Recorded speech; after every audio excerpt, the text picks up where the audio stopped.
So hello everybody, welcome back to my channel Learn by Strategy. So in today's video we will be learning about reversibility scale and ecosystem trade-off.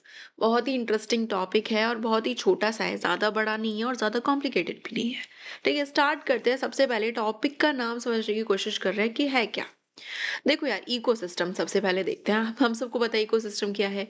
एक ऐसी जगह जहाँ पे people, animal, plants, insects, सब सारी चीजें एक साथ मिलके रहती हैं। तो इकोसिस्टम अलग अलग टाइप के होते हैं। फॉरेस्ट का इकोसिस्टम अलग है, वहां पे अलग तरीके के एनिमल्स दिखेंगे आपको। रिवर का इकोसिस्टम अलग है, जिसको हम मैरीन इकोसिस्टम कहते हैं। डेजर्ट इकोसिस्टम अलग है, वहां पे आपको अलग तरीके के एनिमल दिख जाएंगे। आपको वहाँ की जो सॉइल है आपको अलग तरीके की मिलेगी, वहाँ के जो प्लांट्स आपको अलग तरीके के मिलेंगे as compare to forest and river ecosystem, right. So they are the ecosystem. I hope this is clear, this is very simple thing. Now what is ecosystem trade off. देखो यार, हम इकोसिस्टम को क्या कर रहे हैं, खराब कर रहे हैं। Humans activities are destructing the ecosystem for their own benefits. So ecosystem trade off क्या होता है कि हम you know is it worth it to destroy ecosystem for the benefits we are getting। हमें सपोज करो हमारे को बहुत अच्छा खाना मिल रहा है, हमारी इतनी ज्यादा बढ़ती जा रही है पॉपुलेशन, पर हमारा फूड सप्लाई कम नहीं हो रहा है, इट इज ऑन स्टेबल। मतलब हम फूड सप्लाई भी बढ़ा रहे हैं, इसका मतलब कि हम सॉइल की सॉइल की फर्टिलिटी कम कर रहे हैं, हम सॉइल इरोजन कर रहे हैं, हम डिफॉरेस्टेशन कर रहे हैं ताकि उन जगहों पे हम एग्रीकल्चर कर सकें। ठीक है, समझ रहे हो। So is it worth it और not, this is what we called ecosystem trade off. Simple सी चीज है, एक और एग्जांपल से इसको चीज समझो। सपोज आप क्लास बंक कर रहे हो, ठीक है। सो इज इट वर्थ इट। अलग अलग सर्कमस्टांसेस हो सकते हैं, जैसे कि क्या पता क्लास इतनी वो ना हो, या फिर जो क्लास में सिखा रहे हैं वो आपको ऑलरेडी आता हो। सो डेफिनेटली बंक के मजे क्यों खराब करें भाई, हम बंक लेंगे, दैट इज वेरी गुड। ठीक है, यहाँ वर्थ इट है। पर ऑन द सेम थिंग आप हर दिन बंक कर रहे हो और इंपॉर्टेंट क्लासेस मिस कर रहे हो, आपको कुछ नहीं आता, सेशनल में फेल होने वाले हो। सो उस टाइम पे क्या हो जाएगा, फिर वो वर्थ इट नहीं रहेगा। ठीक है, फिर बंक करना इज समथिंग एल्स। सो ये वाली चीज आप समझ आया। So ecosystem trade off, when we gain one benefit from nature we lose something. अगर हमें खाना मिल रहा है तो फिर वहां के पेड़ कट रहे हैं यार, वहां पे एग्रीकल्चर ज्यादा हो रहा है, एग्रीकल्चर बार बार ज्यादा हो रहा है, सॉइल की फर्टिलिटी लूज हो रही है क्योंकि हम उस पर बार बार वेजिटेशन कर रहे हैं। ठीक है, so this is what you called ecosystem trade of. कुछ एक एग्जांपल दे देती हूँ इकोसिस्टम ट्रेड ऑफ के, उससे आपको बहुत अच्छे से ये चीज ना समझ आ जाएगी। जैसे कि अगर हम हाउसेस, रोड्स बना रहे हैं, तो इसका इम्पैक्ट क्या जा रहा है, क्या करके बना रहे हैं हम इकोसिस्टम को, क्या कॉम्प्रोमाइज कर रहे हैं हम, साफ हवा कॉम्प्रोमाइज कर रहे हैं, वहां पॉल्यूशन बहुत होगा।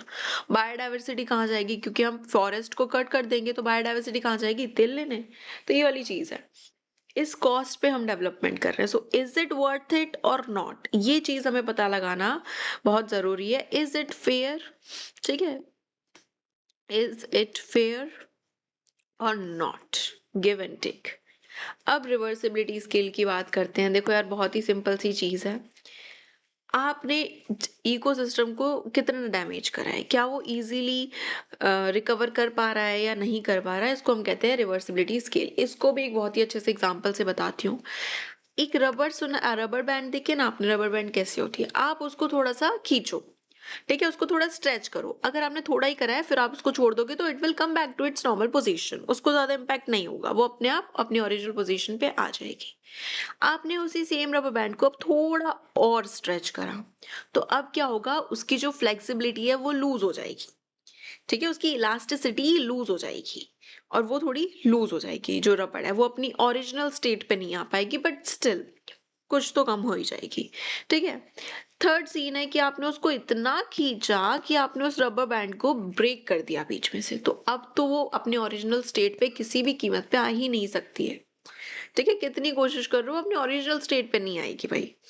सो these are the three things. यही चीज हम आप इकोसिस्टम के पॉइंट ऑफ व्यू से समझो। हमने इकोसिस्टम को थोड़ा बहुत डैमेज पहुंचाया है तो यार ठीक है, वो ठीक हो जाएगा। थोड़ा ज्यादा पहुंचाया, ओरिजिनल तक नहीं जाएगा, फिर भी फार बेटर हो जाएगा। ठीक है, पर हमने उसको इतना खराब कर दिया है कि हम उसको दोबारा से कर ही नहीं पा रहे हैं, उसके ओरिजिनल स्टेट पे ला ही नहीं सकते, वो परमानेंटली हो गया। सो रिवर्सिबिलिटी स्केल क्या बताता है हमें, हाउ इजी और difficult it is for nature to recover from damage, से कितनी जल्दी नेचर रिकवर हो पा रहा है, दिस इज रिवर्सिबिलिटी स्केल। तो ये 3 लेवल्स आ जाते हैं रिवर्सिबिलिटी स्केल के, हाई, पार्शियल, इरिवर्सिबल। ठीक है, हाई रिवर्सिबल मतलब कि इजीली रिवर्सिबल हो रहा है, इजीली रिकवर कर पा रहा है, डैमेज छोटी है, नेचर अपने आप हील कर लेगा। जो रबर बैंड वाला एग्जांपल था उससे अच्छे से रिलेट करो, आप सारी तीनों चीजों को इजीली आपको समझ आ जाएंगे। जैसे ट्रीज की एक्स्ट्रा ब्रांचेस होती है, कई बार वो हमें उनको कट करना पड़ता है क्योंकि वो रोड्स के बीच में आ रही होती है, कार्स के, ट्रक्स के, तो वो थोड़ा कॉम्प्लिकेटेड सीन हो जाता है, तो हमें वो कट करनी पड़ती है, बट दैट्स ओके, दोबारा उग जाएंगी, ज्यादा दिक्कत नहीं है। टेम्पररी रिवर पॉल्यूशन ये भी चल जाएगा, परमानेंट नहीं होना चाहिए, टेम्पररी। इसमें क्या करो, बस छोड़ दो उस चीज को, नेचर अपने आप हील करने की पावर रखता है, it heels on its own. ठीक है, सो ये ठीक है, इजीली रिकवर हो जाएगा। पार्शियल रिवर्सिबल क्या होता है, स्लो रिकवरी, रिकवरी तो हो जाएगी पर कुछ साल लगेंगे, ह्यूमंस की थोड़ी हेल्प लगेगी।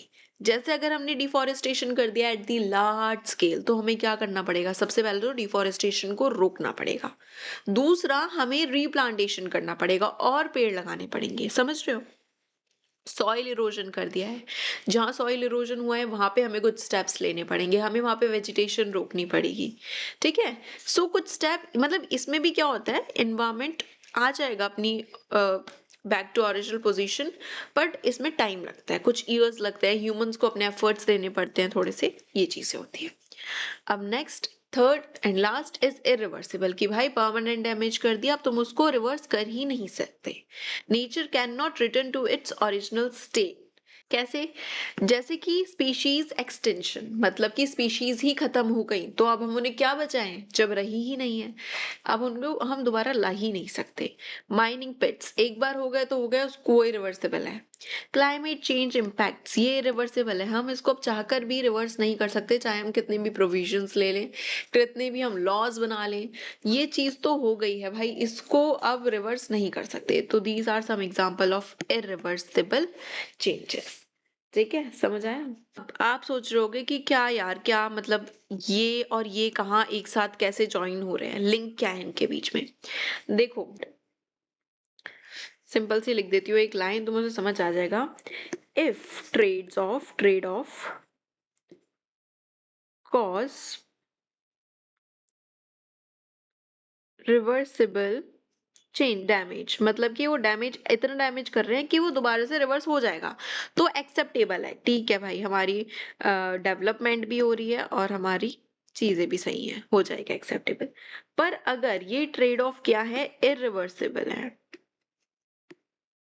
ठीक है, इरिवर्सिबल डैमेज कॉज कर रहे हैं, तो भाई बहुत डेंजरस है, बहुत ज्यादा डेंजरस है, फिर नहीं है एक्सेप्टेबल। समझ आ गया, तो ये इस तरीके से लिंक कर रहे हैं कि अगर हम एनवायरनमेंट से जो चीज ले रहे हैं अपने फायदे के लिए, वो इतना नुकसान पहुंचा रही है एनवायरनमेंट को कि वो मतलब कि दोबारा से अपने ओरिजिनल स्टेट पे आ जाएगा, तो ठीक है कर लो, पर अगर इतना ज्यादा पहुंचा रही है कि वो फिर वैसा खराब हो जाएगा परमानेंटली, तो फिर डेंजरस है, फिर हमें इसको वहीं स्टॉप करना पड़ेगा।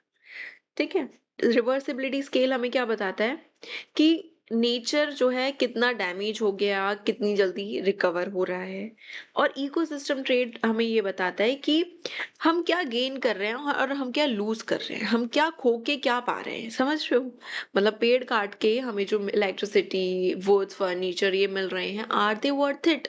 ठीक है, वर्थ इट है, ठीक है, क्योंकि डिफॉरेस्टेशन दोबारा हो जाएगा, पर एसी, कूलर, व्हीकल्स, इनसे जो हमारी इतनी सारी गैसेस जा रही हैं, क्लाइमेट चेंज हो रहा है, is it worth it, no it is not, it is very dangerous, क्योंकि इससे होने वाले इम्पैक्ट क्या है, इरिवर्सिबल है। आई होप आपको ये चीज बहुत अच्छे से समझ आ गई हो। If you guys have any kind of doubt, you can let me know in comment section.